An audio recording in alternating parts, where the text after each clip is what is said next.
انتہائی اہم خبر شامل کرتے ہیں اگی سے اگی بازار میں پچھلے 15-20 دنوں سے پے در پے چوریوں میں ملوث گروہ کے کارندے گرفتار۔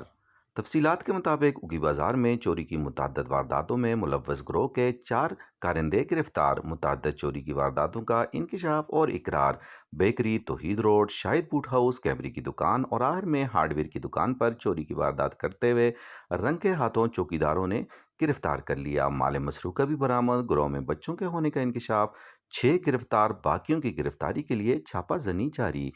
اس موقع پر میڈیا سے بات چیت کرتے ہوئے ایوان تجارت اگی کے صدر عطا اللہ خان تنولی کا کہنا تھا کہ میں اپنے تمام چوکیداروں کا، میٹس کا اور اپنی پوری ٹیم کا بہت زیادہ مشکور ہوں کہ جن نے دن رات محنت کر کے اس گروہ کو گرفتار کر دیا، چونکہ ہم سب لوگ بڑے پریشان تھے اور تشویش میں مبتلا تھے کہ کون یہ ہمیں بدنام کرنے کی کوشش کر رہا ہے۔ یہ سب لوگوں کے لیے واضح پیغام ہے کہ ہم جاگ رہے ہیں، سو نہیں رہے۔